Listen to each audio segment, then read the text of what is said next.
And good morning, everybody. It's Tuesday. We're in Happy Valley. We're at Pine Grove Hall and Pine Grove Mills, just outside State College. And this is Connect Happy Valley A.M. I'm Chris Buchignani. He's Greg Woodman.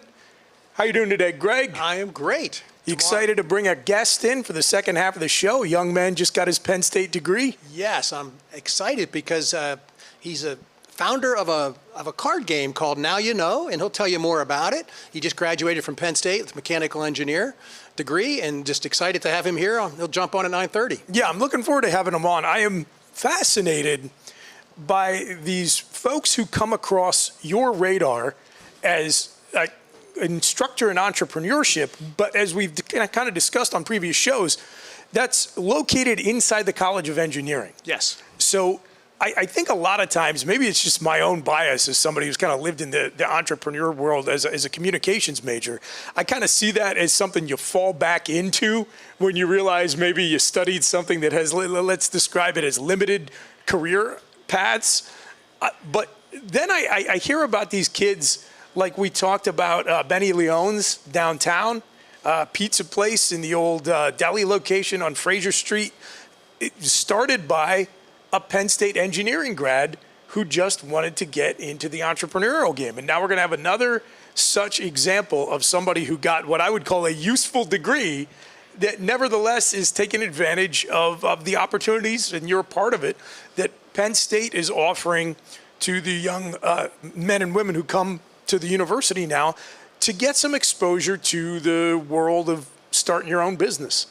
Well, it's a big push. President Barron, our former president, came out with the Innovation Hub building on Borough Street, built a $60 million building that houses Invent Penn State and houses the Launch Box, and it has Origin Labs. And so the push is on to develop what I almost call trade-like skills to be an entrepreneur. And I always say every student that comes into my class and every student at Penn State's an entrepreneur, just not labeled that, because they're investing in education to be able to get a job and to have that transformational experience. And so I always say they're a product that's going to market to solve problems. And what a great feeling it must be to be walking the entrepreneurial tightrope, knowing that beneath you is the comfort of the net that is a mechanical engineering degree. Yes. Let me tell you, you and I have not lived in that world, Greg. There's no net when you're a humanities major. Well, we're going to learn more from Joe, but he had certainly many opportunities in his field of mechanical engineering, but he's going to pursue it.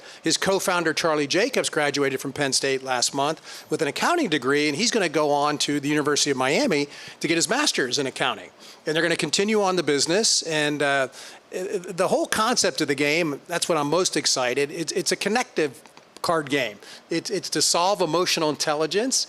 It was born out of a case project in my class, and so we'll talk more with Joe, and don't want to spill all his beans. Sure. That's going to be at 9:30, and we're looking forward to talking to him here. Before we get into anything else, Greg, I do want to say I've been getting some questions from friends of mine who have been seeing this show pop up in their feed. The algorithm is out there doing its work, and they're like, Buchignani, into another project, some other media boondoggle you got going on there in Happy Valley. But they're asking me specifically about the place where we're filming the show, because they're like, where are you filming that? It's just like you almost got like a professional studio there. You got the microphones and the multiple camera angles. You got all the lighting. You're not doing, this is not your obligatory rig. We can tell that. Where are you? And I said, well, we're at Pine Grove Hall. And we're so grateful to Liz and Steve and the whole team here. They are one of the great entrepreneurial stories, I think, of Happy Valley. We talk about this show, Connect Happy Valley, as a way to tell stories and surface all the great underappreciated spots and people of our wonderful little community here. And God, I gotta stop saying little. It sounds a little too condescending. But I am realizing, both through this show and some of the work I've done with the NIL Collective, doing some interviews of players out here for events, both private and public, that there are a lot of folks here locally, Greg, who would absolutely love it here at Pine Grove Hall, and they haven't had a first experience yet. And that's really all it takes. That's what we're learning with those NIL events. We get people into the space once, and then they want to come back because of the ambiance and the great food and the overall experience. Well, in the history of the building And even when, like, Chelsea came out last week, she said, oh man, I wish I knew about this place. Her and her friends would have loved to come out here on a Friday night to see some live music. And, you know, when Joe comes out here, it's going to be the first time he's out here, you know, and we're only 10 minutes away. But this is also an example of many third places, as we call them, restaurants, coffee shops, that are hidden gems all over Happy Valley. From Phillipsburg to Bellefonte to Boalsburg, you know, and the whole vision and mission of Connect Happy Valley is to connect you, connect the alums, connect the parents, connect the students to these wonderful places for the opportunity to meet these places and meet each other and go a little deeper beyond the transactional relationship of a town. So pinegrovehall.com is where you can learn more about the spot. We just told you need to come and check out. If you haven't been here before, there's no time like the present. There's a great calendar throughout the year. It's like booked out to December with events, a lot of live music if that's your thing, but some other stuff as well, including some more events with Happy Valley United that I'm going to be happy to take part in. You can find the event calendar there on their website, pinegrovehall.com, as well as their menu, and you can book your reservations online. So you use the term third place, Greg, which we're going to have to continue to explain to the audience. It's one of the recurring themes of this show that we're trying to show off the breadth of what Happy Valley has to offer as one of the best places on earth, in our humble opinion, to live, work, play, raise a family, start a business, or retire. And part of that is these distinctive spots with a lot of heart and soul and blood, sweat, and tears poured into them, and history as well, like Pine Grove Hall. So third places are essentially your alternative to home and work, the place where you go to gather and have fellowship and have human experience, which has a real premium on it in today's day and age. So there are the third places that are available year-round, and Happy Valley is blessed with many of them. But then there are the ones that only exist for a period of time. So they're not exactly events, but there are multi-day opportunities because they're traditions. And we've got probably one of the biggest ones on the Happy Valley calendar starting tomorrow, and that's Arts Fest. Yep, Festival of the Arts starts tomorrow with Children's Day. And Thursday, the People's Choice out there in Boalsburg at the Military Museum. So we have two festivals going on. People's Choice, it's Arts Fest week. We have two, it's not either or. You should attend both. And the story behind People's Choice, I think, is a unique one, if we want to go into a little history of that. Let's do it. Go. Well, there were many, many artists who were upset that they did not meet the high standards of the juried art elite. And so they said, wait a minute, what about a festival for us local artists? And they had many of them had presented in the early days of the Arts Festival. And so they started an alternative arts festival out in Boalsburg. In Boalsburg, which for locals, they'll feel condescended to when I explain it, but I know we've got folks from all around the country, alumni, who will tune in and watch this program. Some people don't even discover Boalsburg their entire time at Penn State. I go back to my old, I told you about, I put that map up on the PowerPoint deck I did for the State of State conference several years ago, where I said, when you come from outside the area to study at Penn State, you believe that the borders of State College are pretty much Park Avenue, University, Atherton, and 2 blocks back from Beaver. Boalsburg, just down Atherton Street, a lot of history, a lot of cool stuff, very unique third places there with Bowl City and Duffy's Tavern and Kelly's and the bar. Although I don't know they really want visitors walking into the bar. That's kind of a place where my youngest son, the record needle scratch when you walk in there if you're not a regular. That's my 28-year-old son's hangout, the bar, because he went to State High and they all go back. That's where they hang out. That's where they go, sure. So cool little town to 95% of the world, practically State College. You know, it's Harris Township, but there's what we call the center region.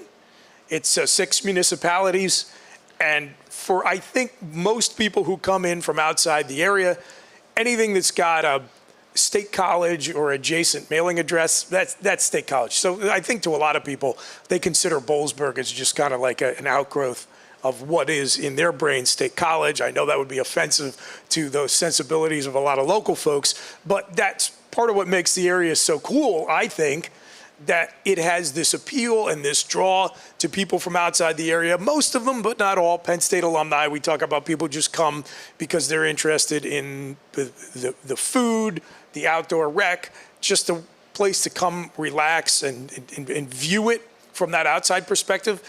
But then if you're a local here, you start to see these subtle little distinctions and you can appreciate those differences.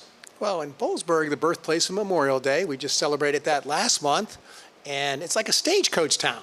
You know, Duffy's Tavern, I guess, is where the stagecoach stopped. But when you're there, walking around in the little shops out there, you feel like you're back in the 1880s. Yeah, they've done a good job preserving that little downtown area in Boalsburg, so it almost does have that feel, like you could hear the clip-clop of the horse and buggy down the street, right? Well, and the Victorian bed and breakfast right there. I mean, it's just beautiful architecture, and it's, 10 minutes out of State College, really like 7 minutes out of State College, and it's in State College. And kudos, I think, to the residents of that community for recognizing that as an asset and taking care of it and making sure that that architecture wasn't lost to newer, more modern looking construction. Of course, they got the Bull Mansion there, they got the Pennsylvania Military Museum. And so they realize, hey, what are our community assets? What are the resources we have? And part of it is that ability to draw people because of proximity to Penn State and State College with some history and some atmosphere. So good for them. So the reason why I wanted to give a little setup to Boalsburg is that, again, I think for most people, the distinctions that are so clear to us, if you grew up here or even if you've lived here for a long time and sort of adopted this as your home, as you and I have, are very obvious, and not so much to the outsiders. So there's this concept called the narcissism of small differences. Are you familiar with this? Yes, I am. I just read about that the other day. Did you? I did. I don't know where I read it, but some article about strong towns or something. I don't know. Okay, so tell me what you took away from that. Well, you go ahead. No, because I skimmed it. So. Okay, all right. So basically the idea is that when you have groups with a lot of commonalities, so they agree on all the big things, they will fixate on the minutia wherein they differentiate themselves and it's overweight those differences that can turn into disagreements. And so a great example of the narcissism of small differences is the fight over the minutia of doctrine between different sects of Christianity. So they'll all agree on the fundamental precepts of, the concept of the Holy Trinity and the teachings of the Bible, and then they'll focus on the small differences in interpretations, especially among Protestant sects. And that's an example of the narcissism of small differences, the way they'll fight fist, tooth, and nail over those small distinctions. Well, I have always, as an outsider who grew up in eastern central Pennsylvania, hoorah, Carbon County, Lehighton Indians, tribe pride, and came to Penn State as a student and then adopted this as my home. So I am, in most ways, a Penn Stater and a resident of the Nittany Valley through and through to my core, and yet I'm not a native. I've got that outsider perspective as well. I have always viewed the Arts Fest People's Choice Festival as a classic example of the narcissism of small differences. No Penn State alum or visitor to the area coming to Happy Valley from outside the Vale of Old Mount Nittany to appreciate all that this community has to offer would understand or even recognize any distinction at all between North and South Atherton Street and the two communities on the opposite ends of it. And yet here, you've got that, you described it, I think, pretty well. This sense that there's how did you describe the juried art selection process for Arts Fest? I always get down to one's a little more fine art, one's a little more pop art. So I'm getting my mugs out at the People's Choice. But very little. The distinction is very small, and it's actually shrunken in the however.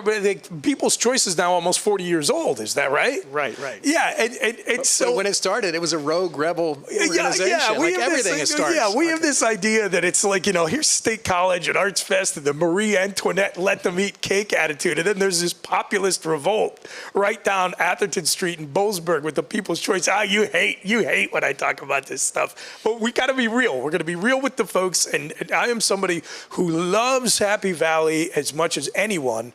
And I think it is fine to acknowledge that, like all humans, we do silly stuff.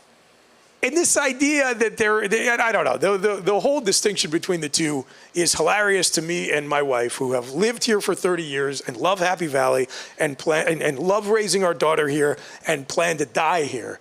We can still laugh at the silly stuff that people in this community do. And in fact, if you want to sell Happy Valley as the best place to live, work, play, raise a family, start a business, and retire, it's that these are the problems we spend our days bemoaning.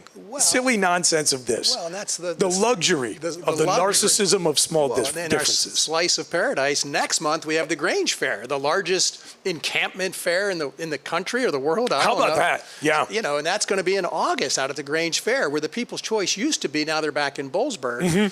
So we just have so many things every month, from the antique machinery show. I don't know when that's coming up. Oh, out at Penn's Cave. Yeah. Penn's Cave, and then the Ag Progress Days, I think, are coming up in August. There's just one. That's the challenge of curating a calendar. There is something for everyone. There is. That antique machinery show, I'm glad you brought that up. I got to know the Schleiden family a little bit over the last couple of decades that I've been here. I've met a lot of interesting people being in Happy Valley. That's the other thing. If you are somebody who likes to get out and meet people and you're curious, you will never be bored here. There's just an endless supply of super interesting people with compelling life stories. Bernie Ryan, who we had on the show yesterday from Penn State Rise Above. What an interesting life that guy has led. He's so humble about it. But that's just, if you ran into Bernie in the grocery store, or you met him at one of these many volunteer events that he contributes his time to, he would be, just like your friendly neighbor, right? And then you start figuring out what that guy has done with his life. Man, that's Happy Valley. And so I got to know the Schleidens a little bit, the family who owns Penn's Cave, which is one of the big, very popular tourist attractions here in Center County, not too far outside Happy Valley. And so that's how I learned about that machinery show. I cannot believe the number of people that draws. That draws thousands of people to this show every year, every summer here in Happy Valley. Well, Penn's Cave draws a lot of people, but Rush Schleiden, talk a little bit about him. He played football for Penn State, and him and his wife bought a cave, the underwater cave, and you've been in there. Yeah, many times. In fact, my parents brought me here when I was a kid to go to Penn's Cave, and they told this story about the first time they ever toured it. It was when they had just gotten married, so before I was born. And, this is back in the 1970s. So do you remember flash cubes on cameras? No. Oh, what? yes. Oh, sure I do. Yeah. Yes, flash cubes. I'm going to have to explain this to the majority of the audience. Way back in the day, cameras did not have built-in flash bulbs. You had to buy these bulbs that you would click into your camera, and they would give you 4 flashes, right? Because it was a cube. And so there's a part in the Penn's Cave tour where they're taking you. It's the world's largest underwater or underground fully boat tour cave. So you don't walk at any point. You tour the whole thing by boat. No other cave with an exclusive boat tour is as big as that one. Very cool stuff. But they take you through the cave, and at one point they shut all the lights off, just to give you an idea of how dark it would be if there was no artificial lighting. And so it is pitch black. You can see nothing. And somebody tried to take a picture of the darkness with one of these flash cube cameras. Did they throw them overboard? No, but they probably should have. So yeah, Penn's Cave is one of the signature destinations for people who come here to visit. But I think a lot of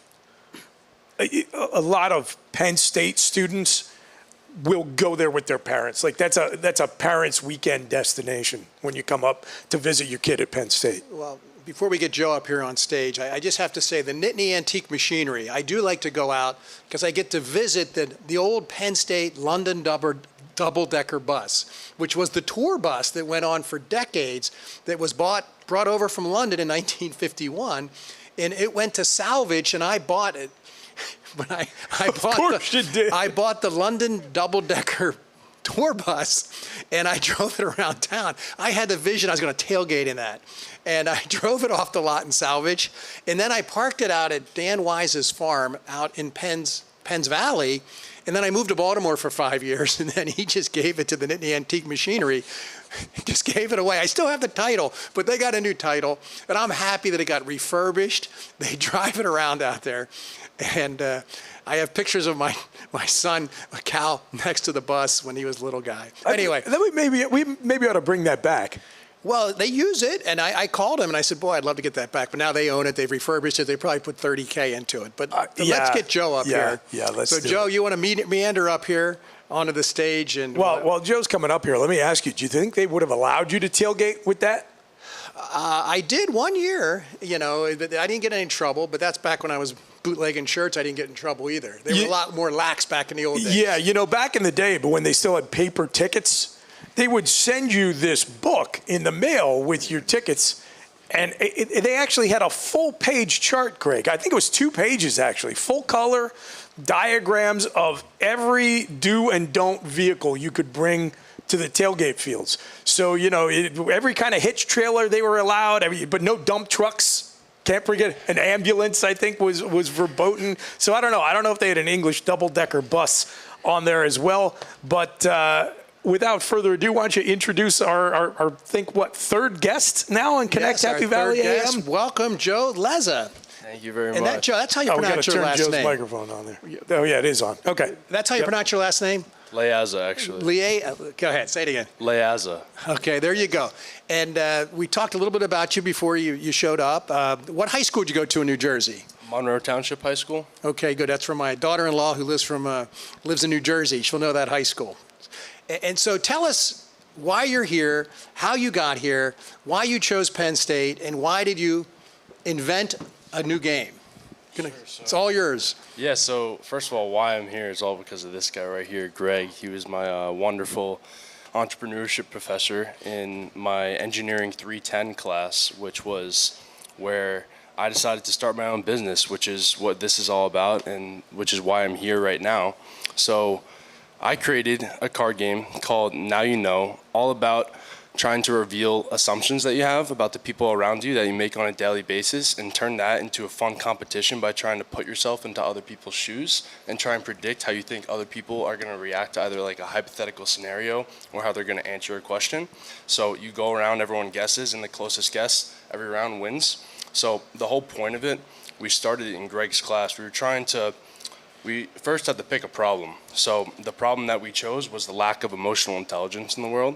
So people lacking empathy, being on their phones all the time, and not really, having the courage to step outside of their comfort zone and be a little more curious in their life and ask people better questions to, get to know them better and sort of get outside of the assumptions that they have about people in their head, which is why exactly we created this, because we feel like all the solutions out there to that problem right now, they're so,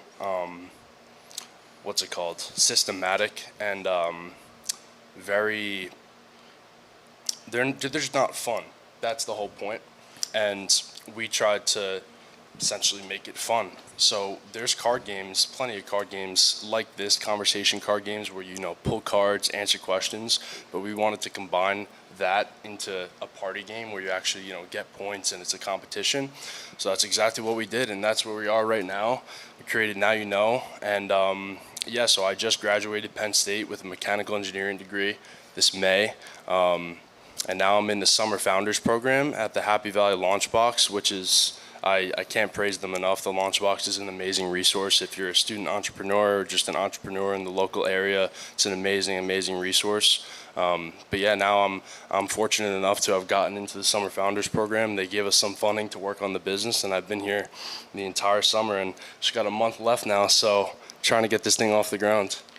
So the Summer's Founders Program, they awarded you how much money to stay here this summer, you and Charlie, your co-founder. Yeah. Charlie couldn't make it out. Was he sleeping in? Yeah. Yeah, you know him. He said he's watching on TV. I hope he set his alarm. So you were awarded how much money to stay here in the first summer in Happy Valley? $15,000. $15,000 to work on your project, and you're in a cohort of how many other businesses? There's three other businesses. There's 4 total. 4 total. Yeah. And what are the business problems these guys are solving? You're solving assume less. I love your slogan, connect more. Yes. This is Connect Happy Valley. Yes, it broadcasting is. globally to this morning, but you want to Yes, it connect is. more. So what are the other businesses solving? Yeah, so your audience might have heard of World Pong, the spinning beer pong game. He's a popular local, Dylan Fink. He's been around on TV and stuff like that, talking about what he created, but essentially he just tried to create a better version of beer pong for tailgates and parties and stuff like that. He's doing very well, selling that at many colleges, right? Yes, he's doing very well. He's trying to license some colleges right now and get some college branding on his sets and stuff like that. So He's down at LSU in Alabama, so big Yes. plug for World Pong. Yes, A you heck can- of a tailgating game born out of a Penn State student. If he's looking to get collegiate licensing for a beer pong game, LSU and Alabama are probably the smart places to start, I would say. He's licensed and expanding through the SEC. if any of you are listening and you're interested in the Penn State spinning beer pong game, he actually did just release a Penn State version that he's testing out right now. So make sure to go check that out, worldpong.com. Little plug for my boy. Supporting Penn Staters. Go ahead. Yes. So we got him, and then we have another group called Fit Life AI with Greg. Josh? You know who Josh Korosh? Yes, Josh Krause and Luke Meslowski.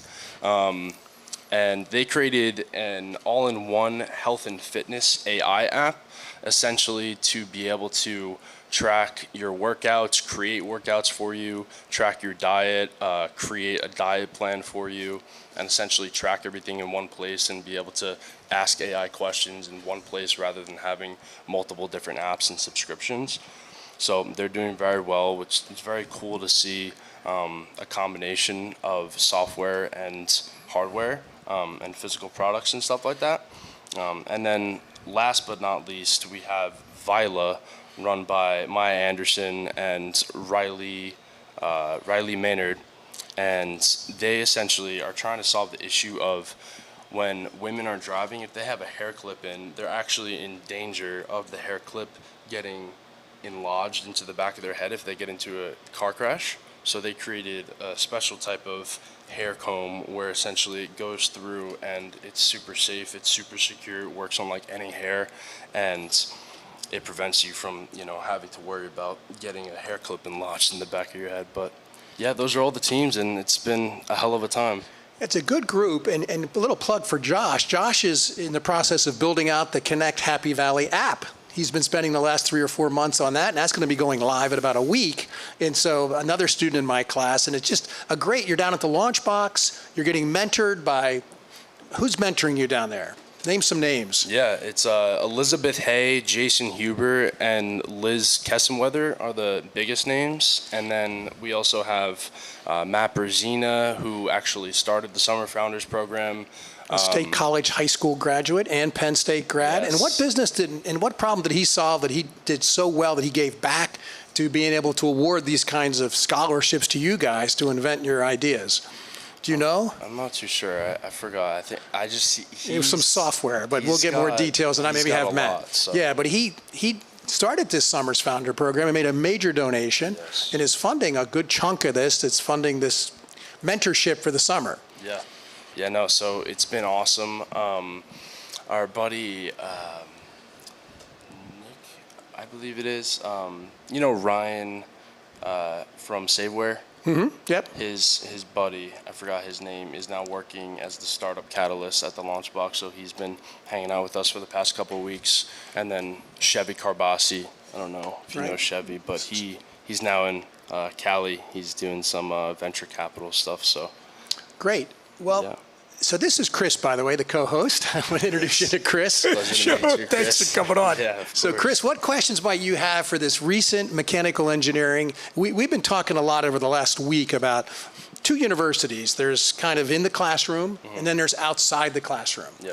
You know, and so, Chris, I don't know if you want to talk about his outside the classroom experiences on how that enriched and perhaps where the puck is going in the future of education. Yeah, well, before we get there, let's just start at the beginning. Joe, tell us a little bit about your journey to Penn State. What got you to the university, how you selected what you were going to study, and then how the process of choosing mechanical engineering as your path led you to what you're doing right now. Absolutely. Yeah, so I started in high school. I was always a bit of a nerd. I love technology. I like building things. Can I get you to hold the mic just a Oh, little yeah. bit closer? Yeah, so I was always a bit of a nerd. I love technology. I love building things. I always loved working on teams. I was super into like my engineering class in high school. So I was either going to do aerospace or computer engineering. And then I decided to do computer engineering because I was building. What's your hometown? What happened? Hometown? What about my hometown? Where are you from? Monroe Township. Oh, okay. Yeah. So I was deciding on doing either aerospace engineering or computer engineering going into college. This was before like I chose Penn State, just thinking about what I wanted to do. And you know, like I built a few computers. I still do have an obsession with space. I love space, but I sort of was making that decision also based on the fact that like computer engineering was one of the highest paying engineering jobs. So I chose Penn State because my sister graduated here the year that I graduated from high school, and I visited here a few times. I applied to like UConn, UMass, like a few other schools. There were a couple of reach schools. I didn't really apply to anything down south, which a few years ago I kind of regretted it. I was like, damn, I wish I was somewhere warm right now. But no, it ended up being an amazing decision. So yeah, I came to Penn State. I started off as computer engineering, and then halfway through my sophomore year, I started to kind of go through like a bit of a crisis, like thinking about like, oh my gosh, like what am I gonna do with my life? Like these career fairs are happening, everything's going on around me, and I'm not really like enjoying computer engineering. These classes are just so technical. I'm just sitting down at a computer. I'm learning like these cool algorithms and stuff, but at the same time, I'm not able to work on a team, like, which is the thing that I loved about engineering. So then and there, I went home for winter break, and I decided to change my major to mechanical engineering.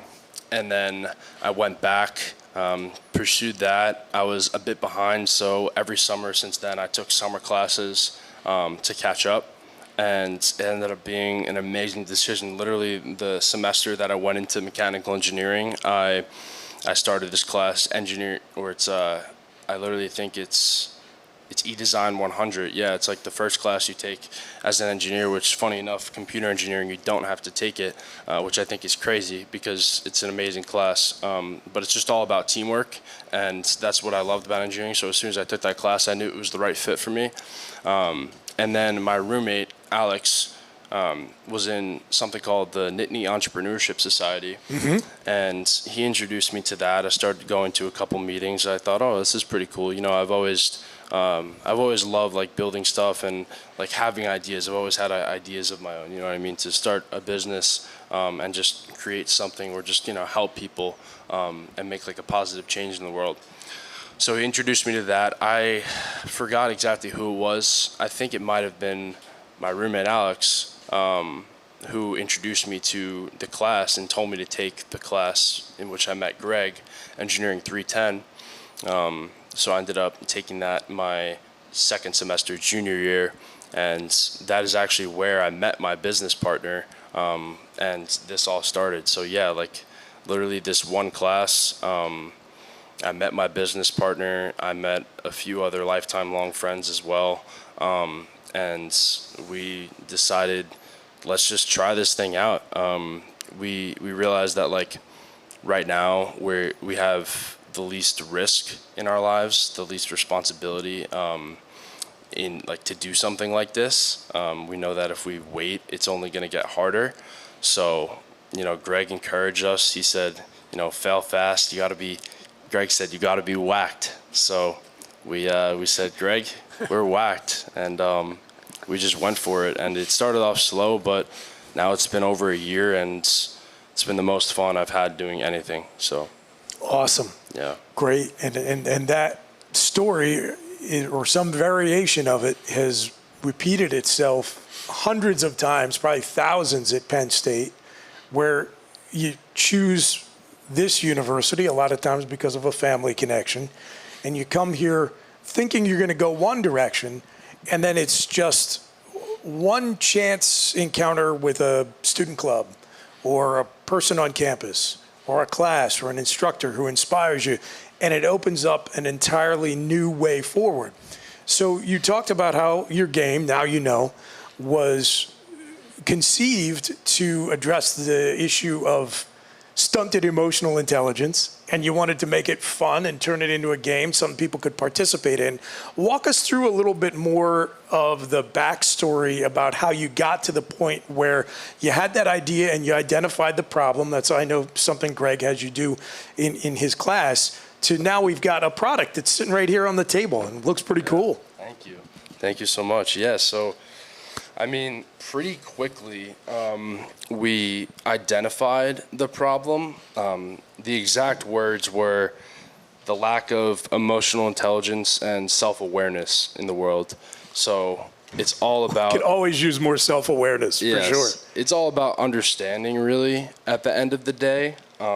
Being able to take a step back and evaluate things going on around you, evaluate your own emotions, and being able to, respond in, strategic ways, and be able to think about your emotions and sort of be able to control your emotions in a way, and not really make these snap judgments. But yeah, so we identified that.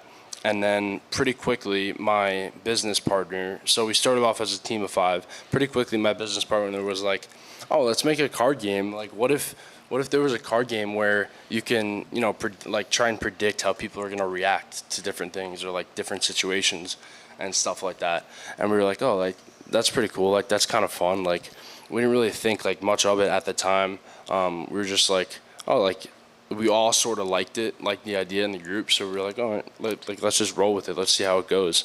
And like a card game, like it could genuinely solve the problem that we're trying to solve. Obviously not as big of a scale as we're trying to solve it, but it could address the problem. So we dug a little deeper. We did our research and whatnot, and we found a big gap in the card game market. So, most of the time, a lot of people, or most people, all people will tell you to not jump to a solution right away when you identify a problem, which is exactly what we did. But fortunate enough for us, when we did our research, after we decided we wanted to make a card game, we did find a big gap, which is the fact that no game combines the conversation and the fun aspect, which is exactly what we're doing. Like so many people crave something that sparks conversation, but at the same time you're still able to like be loose and have fun, and you can play it with anyone, you can play it with your family. So we just decided to go with it. So it started off as just these blue cards here, these scenarios. One of the cards is I stick my neck out to get my friend an interview. They show up completely unprepared, making fools of us both. What do I do? So then you two have to try and predict what you think I would do. You write down your answer on these dry erase boards here, and then we also decided to add reflection cards in the mix, which are just questions. What's the most unnecessary thing that I like to splurge on? Same concept. You try and predict what you think I'm going to say to that. Interesting. Okay. Yeah. And so whoever comes the closest wins the round? Yes. And then if multiple people guess correctly, we have these yellow tiebreaker cards here, which are like multiple choice. So it's ABC or ABCD. You read it out, and then the first person to shout the correct answer wins. Well, go ahead, read that card out. This one? Go ahead. Oh, boy. This one says, I make small talk with someone I barely know and say, when are you due? They go, I'm not pregnant. How do I respond? Do I A, own it immediately, B, try to recover with humor, C, pretend you said something else, or D, go awkwardly silent? A B, obviously, right, Greg? I don't know. You got to disarm people with your wit and charm. So, Joe, you explained kind of what the general gameplay looks like. What was the development process like for that? How did you guys start from an idea and get it to this? Because I'm always fascinated about how gameplay actually gets shaped, right? Because you've got to take the general concept, and then once you get down into the nitty gritty of what are the rules going to be and what is the actual play experience going to be like for our customers, that gets complicated pretty quick. Absolutely. Yeah, no, it was a long process. Honestly, we started off literally by cutting out paper, printing out paper cards. Greg remembers we ran the first ever play test in our class as like one of the final things that we did in the class. Well, that's not true, actually.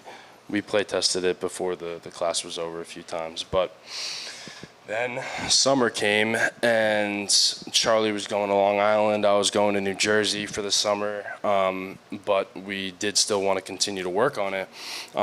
And our next big goal was to, first we actually had to decide a name. The original name of it was You Think You Know Me.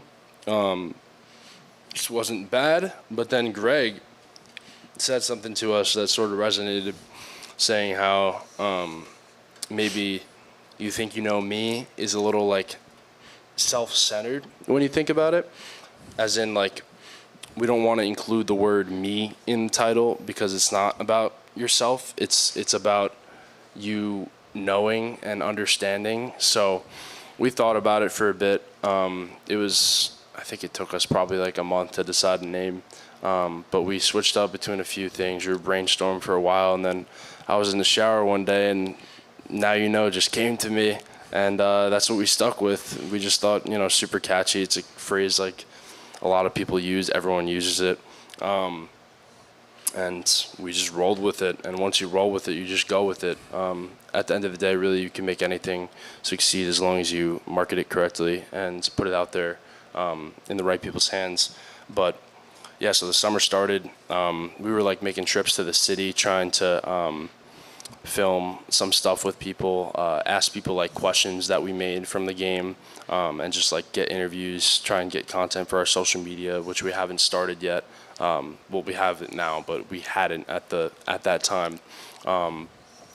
And then our big goal was to make our first prototype. So I got in contact with the manufacturer, and they were actually the manufacturer of Cards Against Humanity, and they have like a child company which makes like one-off prototypes. Mm-hmm. So designed all this myself on Canva. Okay. Which took me a while, many hours of tedious work, but it was well worth it, and that's actually something I enjoyed doing. So that wasn't terrible. We got that prototype made, and then as soon as we got that made, we just started playing it with as many people as we could, play testing it, and then from there, we just got so much feedback. In the prototype, we had like 30, 20, 30 cards. Now we have 60, 40, 60. So it's 160 total cards now. In this version, it was only 80 before. 80 before. And yeah, we just got feedback. We got a lot of feedback regarding like, how the game works and stuff like that. We had like a timer before that you could use, like a sand timer, just a lot of little things. Mm-hmm. And honestly, the entire process was really just playing with people and listening to what people had to say. And then we also, one of the huge things that we did was the prototype was pretty large, actually. It was more like the size of a board game. It was 8 by 8 inches. So it was a fairly big box, and one of the first things that someone said to us was, like, you guys need to make this smaller. I want to be able to carry it in my purse.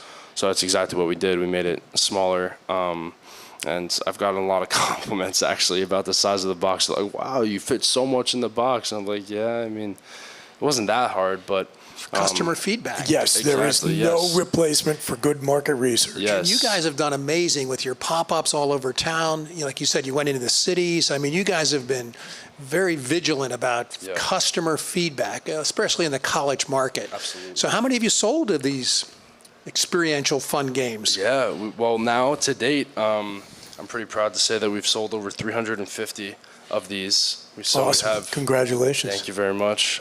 Sold 350. They're And out- what's the retail out there in price the of wild. that? $24.99 MSRP, $29.99 on our website. It comes out to $25 per game if you buy a 3-pack of the game, and then we have discounts and stuff that you could potentially earn when you go on the website. But yeah, so retail when it gets in stores at some point. I'm not sure this version of the game is going to be in bigger stores. Probably not. We'll probably save that for the next version of the game to get into like Target and Barnes and Noble and stuff like that. But for now, we're keeping this mainly online only. But we will be in a few local retail stores, especially in State College. So make sure everyone who's watching, who's local, stay tuned for that. And how would they go about buying a box online? Yeah, so you just got to go to nowyouknowgame.com or just search Now You Know Card Game on Google, and it'll pop up, and our website should guide you pretty well. So somebody goes to nowyouknowgame.com, yes, is the URL, and they purchase this for a very reasonable price point. Congratulations to you guys for being able to retail it at that.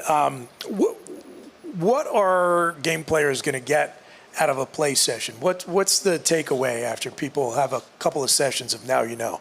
Absolutely. Well, I think if there were to be 2 words that I would say is actual tangible things that you get out of the game, you get 3, I would say, is laughs, you gain curiosity, and you also become more observant.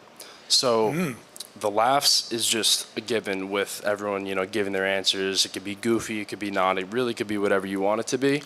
And then the curiosity just comes from the fact that you're reading these prompts and you're reading these scenarios, and they're just not things that you would typically think of on a day-to-day basis. And it really, provokes your mind, and you see all these people's answers, and like, even, if you're getting these answers wrong, now you know. That's the whole point of the game. So even if you lose, it's still fun because you're still learning. You gain that curiosity, and then the observation, the fact that you start to notice how people react to certain things, because sometimes your friend will be reading a card, a scenario card, or any card, and they'll have some sort of reaction to it, or some sort of like body language or facial expression, and you'll notice that, and you'll just start to think more about it. And it's just stuff that you wouldn't typically think about without being provoked like this game does to you. And you've won how many pitch contests have you won? 2. You've won 2, and certainly I've seen you guys pitch, and you guys are excellent persuaders and pitchers, but you flashed some slides up there that the digital addiction that especially high school and college kids have. And this is like in real life. I was a little surprised you guys leapt right to a tactile, in real life game. Yeah. So now that you've done so many pop-ups, you've played it with so many of your friends, and you got quite a group that show up for these pitch contests. There's like 40, 50 of you. And these are like Shark Tank type competitions for folks' benefit. Yeah, and they win because the judges are going, oh my goodness, you make us all cry when you see that people are spending 9 hours a day getting tech neck on their phones on social media. Yep. And you guys come along as college students and say, hey, this is in real life. We're going to have people spend a couple hours together. Have you seen people get closer through this? Yeah, I really have, and it's been honestly like an amazing thing. Funny story. So we just went to a music festival in Chicago, and we were promoting the game there, and we were giving out free games. We had like a little wheel spinner, and one of the things was a free game, and we actually had a few folks win them, but there were folks who actually enjoyed the game, so I'm grateful for that. But I ended up giving one of the people who won a free game a call the day after, because it wasn't even a call to just check in. It was actually a call to see if he can give me a shipping address because I thought he hadn't gotten the game or picked it up from us at the festival. So I called him, and he was like, "Oh yeah, I remember you, man. I'm at work right now, but dude, I played the game with me and my friends last night for 3 hours straight, and it was the best thing ever. It was so awesome. Like we were laughing so much. We had the best time ever, and we got to like learn so many things about each other. And just I have so many stories like that, and even me personally, like I've like it's best when you play it as a group, but a group of 3 or more. But you can absolutely play it with just 2 people. So for example, I played it with my girlfriend before, and even then, like my girlfriend, someone who I've known for so long and someone who I'm so close with, I've genuinely learned more about her. Just things that you wouldn't expect, because you're trying to assume how you think that person is going to respond to whatever question or scenario they're reading. And what you think in your head a lot of the times is very different from what the other person is thinking. And then when you give yourself the opportunity to actually see that, it genuinely opens your mind a lot, and it changes your perspective in a very, very good way. You have to have courage Yes. to be an entrepreneur. I'm not sure that it requires less bravery than playing a game like this with your girlfriend. So you're clearly built for this, Joe. So you're talking about next steps now. You've got a product, a physical product that you're demoing. It's available to purchase online. You said that there are going to be some local retailers who are going to carry it. And then you're looking towards the next step. And that's what the Summer Founders Program at Launchbox is helping you guys work through. Because there are a lot of different concerns you've got to think through, and it can become really overwhelming. So can you talk, Joe, just a little bit about what benefits you're getting from your participation in the program right now? Sure. I mean, besides for the money, really just the mentorship, to be honest.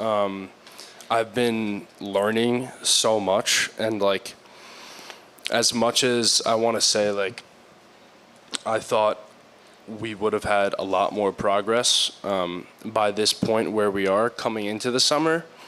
I honestly can't say that, because even though we haven't, sold as many games as we would have liked to, I've learned enough now, and I've been learning so much to the point that it's been worth it, and I just continue to learn every day, honestly. Yeah, they really do a good job there at Launchbox with giving you guidance and perspective. And what I will tell you is it's good to have that ambition and that drive. Don't run yourself down. It is a winding road, as I'm sure Greg will tell you. So you guys have actually made, I think, tremendous progress in a relatively short amount of time. So, don't be satisfied, but pat yourself on the back. I mean, you've had some real accomplishments here. Thank you so much. Well, and Neely, the president of Penn State, has come out and wrote an editorial in Forbes magazine about Penn State's going to be leaning into teaching soft skills and teaching leadership and kind of, are you guys pioneering? One of the areas you talk about growth is getting into the educational component for K through 12 or for corporate. So many things is tied to EQ, emotional intelligence, and something we're going to try to invent, the connection quotient, the CQ for connect more. So do you think you guys might diversify in time to corporate or educational? Absolutely, 100%. And that's something that we're actually already testing. There have already been people interested, especially in corporate. We've had a fairly decent bulk order of like 75 games that are being given out as like a gift favor at a corporate event for like a data company. So it's a bunch of tech people, and they're just giving it out as gift favors for people to play with their coworkers, friends, family. So that should be super cool. I can't wait to see how that goes and the feedback on that. But also, I've been working with the Dean of Student Affairs at Penn State, Danny Shaha. So I've been talking to him, and he's been a huge fan of the game. Orientation for the incoming students. I mean, just connection. Yeah, so that's exactly what we're trying to do right now, actually. Unfortunately, it's a little too late now to get into the new student orientation for this year. But next year, we'll absolutely be a part of the new student orientation. And right now... That's awesome. Thank you.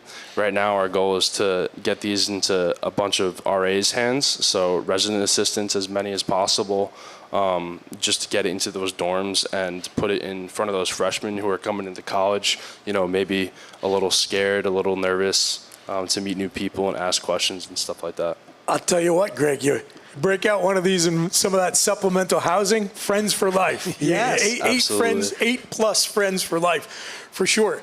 One thing I love, Greg, that I think we're going to be able to do on this show is we talk about being storytellers. I am never going to get tired of surfacing these great Penn State stories. I mean, this one just got me fired up.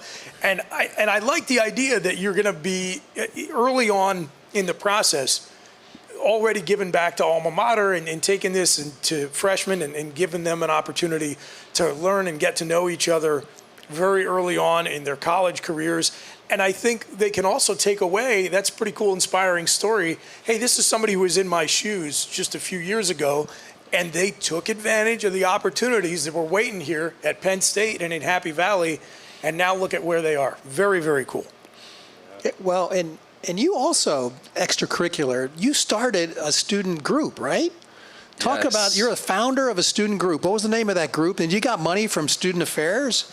And did you get a budget and everything? So how did you find a new group? So I will not take credit for that. I am not the one who founded it, but I was the president, and I was a part of one of the first members of the club, one of the first 10 members of the club. So it actually started through meeting my random roommate junior year.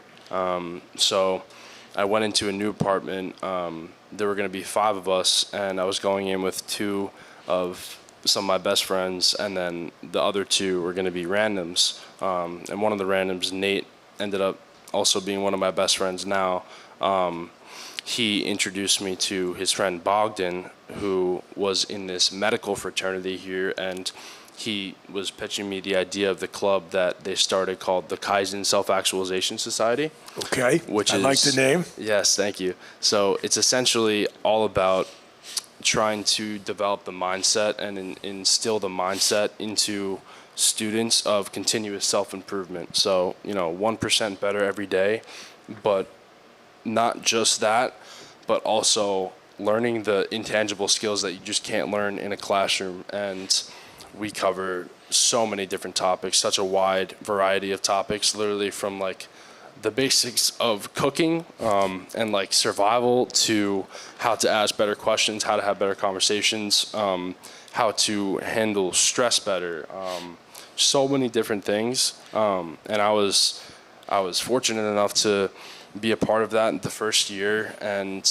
be like one of the only people who showed up to meetings to being president of it my senior year, on top of trying to start this game up and run that club. And I was able to get I think we have at least 8 consistent members who come to the club. So it's definitely grown, and it's still a baby. It's still brand new. So if any parents are watching out there or anything, and you have kids coming to Penn State, or you already have kids coming to Penn State, make sure to tell them to check out the Kaizen Self-Actualization Society. I highly recommend it. It's a lot of fun, super cool guys. Just all about self-improvement, all about mentality. And it's a feeder program for my class. So keep sending those students into my class, like Zach and Logan. Those guys are great.